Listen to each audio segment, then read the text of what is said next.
n'aime pas jouer aux jeux vidéo? Le Japon a toujours été leader mondial dans les technologies de ce secteur, tant pour le matériel que pour les jeux qui le rendent si attractif. Ici, la série Super Mario a la popularité mondiale.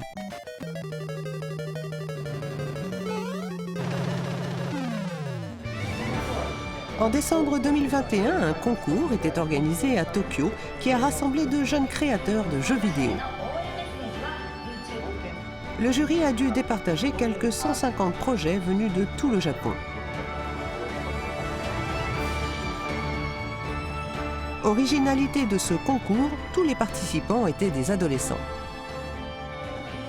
Pour la 8e édition, la compétition était plus vive que jamais. Quand on regarde les jeux arrivés en finale, ils atteignent tous un niveau de design, de graphisme et de son qui les rendent agréables à jouer.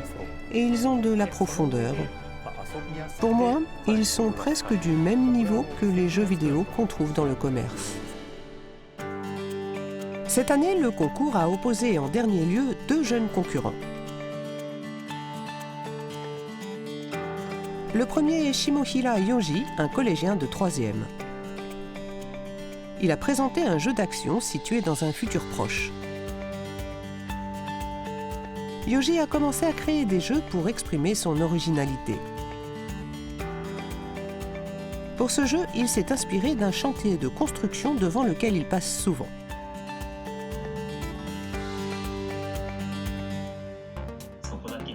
Il y a cette énorme structure qui me rappelle toujours un portail géant. Cela m'a donné l'idée d'un jeu qui procurerait aux joueurs la même sensation étrange que j'éprouve quand je passe sous cette passerelle, moi aussi. Dans le jeu de Yoji, le joueur s'enfonce toujours plus loin derrière le portail, en tuant les ennemis au fur et à mesure de leur apparition. Impressionné par cette expérience de jeu intense et prenante, le jury lui a décerné le second prix.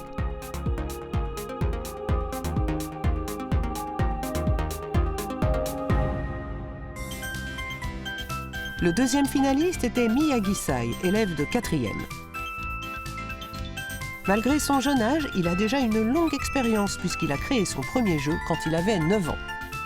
L'année suivante, il a participé au concours pour la première fois et raflé le second prix d'emblée. Cette année, il visait la première place. Son jeu s'inspire des Musiciens de Brême, un conte des frères Grimm.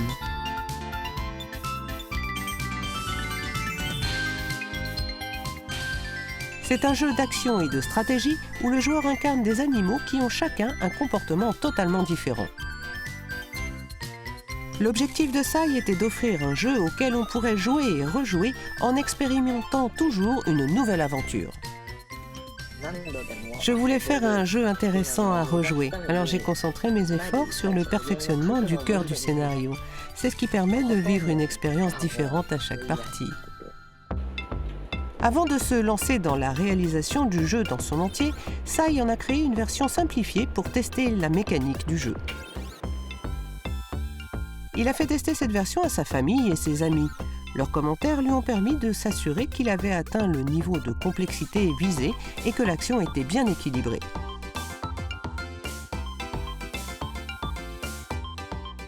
Résultat, à chaque partie, on découvre une nouvelle stratégie. Il a créé un jeu qui reste prenant, même après y avoir joué de nombreuses fois. Le jury lui a décerné le premier prix, récompensant à la fois son enthousiasme et ses trouvailles techniques. J'ai commencé à concevoir des jeux, en partie pour approfondir mes connaissances en programmation.